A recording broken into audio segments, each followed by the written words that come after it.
திமுக சைட்லேருந்து என்ன சொல்கிறாங்கன்னா, விஜய் வந்து ஓட்டு தான் பிரிப்பார். பிரிச்சுட்டு அது வந்து பிரித்தா திமுகவுக்கு தான் லாபம். கட்டாயமாக மே 5ஆம் தேதி முதலமைச்சராகுவது உறுதி. இது அவ்வளோதான், வெற்றி ஈஸியாகிட்டார் விஜய் அப்படின்ற மாதிரிலாம் சொல்கிறாங்க. அதிமுகவோட ஓட்டு பிரிச்சிருச்சு, இது உறுதி அப்படின்ற மாதிரிலாம் சொல்கிறாங்க. அதே மாதிரி இது போன வருஷத்தோட இந்த வருஷம் ஓட்டு கம்மியாக தான் ஆகிருக்கு. 20 லட்சம் தான் ஓட்டு அதிகமாக இருக்குது. இதில் என்னங்க பெருசாக மாற்றம் வந்துட போகுது அப்படின்ற மாதிரிலாம் சொல்கிறாங்க சார். நீங்கள் இதுக்கு எப்படி சார் பதில் கொடுக்க போகிறீங்க? சப்பக்கட்டு எப்படி வேணா கட்டலாம் தம்பி.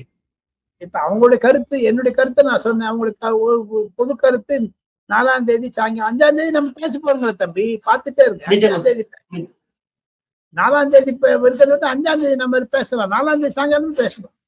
எனக்கு தைரியம் இருக்குது, நான் பேசுறேங்க. அவங்க சொல்றாங்க, அவர் சொல்றேன். ஆட்சியில் இருக்கணும், ஆட்சி போறதை பத்தி அவ்வளவு ஈஸியா விட்டுருவாங்களே சார்.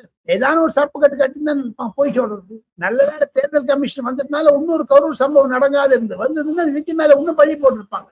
கரூர் சம்பவம் நடக்காது இருந்துன்னு 100% ஓட்டு ஆயிருக்கு. அப்ப என்ன சொல்றீங்க? அதை பத்தி ஏறி சொல்றீங்க. நீங்க மூக்கு எப்படி தொடர், நான் எப்படி தொடர்றேன்? கரூர் சம்பவம் மட்டும் நடக்காது இருந்துன்னா 100% ஓட்டு ஆயிருக்கு.